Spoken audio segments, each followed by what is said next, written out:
নমস্কার। সেন্ট্রালাইজ পোর্টালের মাধ্যমে বিভিন্ন কলেজের অ্যাডমিশন প্রক্রিয়া প্রায় শেষের পথে। ফার্স্ট মেরিট লিস্ট ও সেকেন্ড মেরিট লিস্ট দুটোই পাবলিশ হয়ে গেছে। এরপর যে প্রক্রিয়াটি আসছে সেটা হলো ডকুমেন্ট ভেরিফিকেশন। wbcap.in মানে West Bengal centralise admission portal, এই ওয়েবসাইট ওপেন করলেই আপনাদের সামনে 1 নম্বরে একদম প্রথম অপশানে চলে আসছে, দেখুন ফিজিক্যাল ডকুমেন্ট ভেরিফিকেশন আপনাকে করতে হবে 31/7/2024 থেকে 6/8/2024 তারিখের মধ্যে। এটা কোথায় করতে হবে? আপনি যে কলেজে অ্যাডমিশন নিয়েছেন সেই কলেজে ওখানে গিয়ে করতে হবে।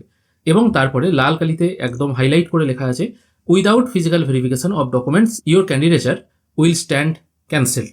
অর্থাৎ আপনি পেমেন্ট করেছেন কিন্তু কলেজে গিয়ে ফিজিক্যালি ভেরিফিকেশন করেননি, তাহলে কিন্তু আপনার অ্যাডমিশনটা ক্যান্সেল বলে ধরা হবে। এটা কিন্তু ভালোভাবে মাথায় রাখবেন এবং গুরুত্ব দেবেন এই জিনিসটাকে। অনেকে মনে করেছেন কি ডকুমেন্ট আমি আপলোড করেছি, এবং আগেও যেগুলো দেখা যেত আর কি, ডকুমেন্ট আপলোড করে দিলেই মোটামুটি কাজটা কমপ্লিট হয়ে যেত, কিন্তু এখানে ফিজিক্যাল ভেরিফিকেশন করাতে হবে, না হলে কিন্তু আপনার কলেজে ভর্তি প্রক্রিয়াটি অসম্পূর্ণ ধরা হবে এবং আপনার অ্যাডমিশন ক্যান্সেল হয়ে যাবে। এবার এই ভেরিফিকেশন করানোর জন্য আপনাকে কি কি নিয়ে যেতে হবে সেটা এবার মেনশন করে দিয়েছে এখানে, তাও আমি ভালোভাবে আরও বলে দিচ্ছি। এখানে আপনাকে নিয়ে যেতে হবে print outs of application form. যে অ্যাপ্লিকেশনটা আপনি করেছিলেন সেই অ্যাপ্লিকেশন ফর্মের একটা প্রিন্ট আউট কপি আপনাকে নিয়ে যেতে হবে। Last payment receipt. Last payment receipt বলতে এখানে আমি বলবো আপনারা দুটো পেমেন্ট রিসিটই নিয়ে যাবেন। ধরুন প্রথম রাউন্ডে আপনি কোনো কলেজে চান্স পেয়েছিলেন, তারপর আপনি অন্য কোনো কলেজে চান্স পেয়েছেন, যেহেতু আপনি আপগ্রেড করেছিলেন সেক্ষেত্রে সামান্য কিছু টাকা দিয়ে হয়তো পেমেন্ট করেছেন। এক্ষেত্রে কিন্তু আপনি লাস্ট যে কলেজে পেমেন্ট করেছেন সেই কলেজের রসিদটাই চাইছে, তাও কিন্তু আপনি দুটো রসিদ যে দুটো আছে বা কারোর যদি একটাই থাকে সেই একটা রসিদই নিয়ে যাবেন। প্রফেশনাল অ্যাডমিশন সার্টিফিকেট যেটা আপনি ওয়েবসাইট থেকেই পেয়ে যাবেন, ওটাকে আপনাকে ডাউনলোড করে নিতে হবে এবং সেটা নিয়ে যেতে হবে। তার মানে অনলাইন কপি লাগছে এখানে 3টে, ফর্মটা, প্রফেশনাল অ্যাডমিশন লেটারটা আর ভর্তির রসিদটা। যারা সেকেন্ড রাউন্ডে তাদের পছন্দের কলেজে অ্যাডমিশন নিতে চায় তাদের জন্য আর একটাই সুযোগ আছে, আজকে 27 তারিখ, কালকে 28 তারিখ। 28 তারিখের মধ্যে কিন্তু অ্যাডমিশনটা নিয়ে নিতে হবে।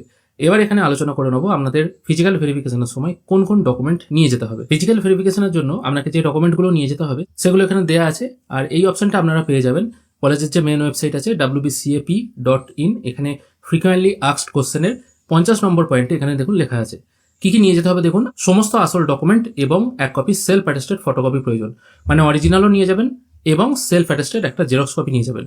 আসল ডকুমেন্টগুলো কি বলছে? ডেট অফ বার্থ প্রমাণের ডকুমেন্ট, মানে আপনার জন্ম প্রমাণপত্রের একটা ডকুমেন্ট, সেটা যদি আপনার মাধ্যমিকের অ্যাডমিট কার্ড হয় সেটাও হবে, এবং বার্থ সার্টিফিকেট থাকলে তো আরও ভালো হয়।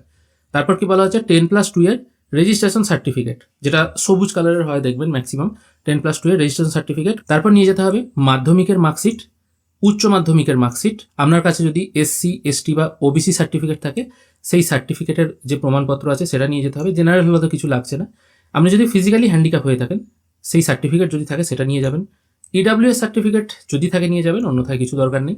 পাসপোর্ট সাইজ ফটোগ্রাফ নিয়ে যাবেন। কতগুলি নিয়ে যেতে হবে সেটা কিন্তু বলা নেই, মোটামুটি 5-6টা নিয়ে যাবেন।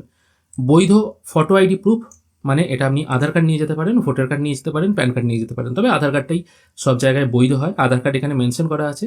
জেলা স্তর, রাজ্য স্তর, জাতীয় স্তর, আন্তর্জাতিক স্তরের স্পোর্টস সার্টিফিকেট যদি থাকে, কেউ যদি এই কোটায় ভর্তি হয়ে থাকেন সেই সার্টিফিকেট যদি থাকে সেই সার্টিফিকেটগুলো আপনাকে নিয়ে যেতে হবে। এই ভেরিফিকেশনটা কখন হবে, মানে কটা থেকে হবে, কতক্ষণ অবধি চলবে, 31 তারিখেই যেতে হবে না তার পরে গেলে হবে, বা কোন ডেটে গেলে ফাঁকা থাকবে, সেটা আপনারা কলেজে সম্ভব হলে একবার যোগাযোগ করে নেওয়ার চেষ্টা করবেন, অথবা আপনার কাছে SMS-ও হয়তো আসতে পারে।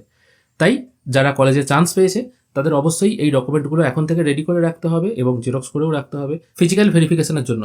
আবারও বলছি, ফিজিক্যাল ভেরিফিকেশন না করালে কিন্তু আপনার অ্যাডমিশন ক্যান্সেল বলে গণ্য করা হবে। আজকের ভিডিও এখানেই শেষ করছি। আশা করি আজকের এই ভিডিও আপনাদের ভালো লেগেছে। যদি ভালো লেগে থাকে অবশ্যই একটি লাইক করবেন। ভিডিও দেখার জন্য অসংখ্য ধন্যবাদ। ভালো থাকবেন।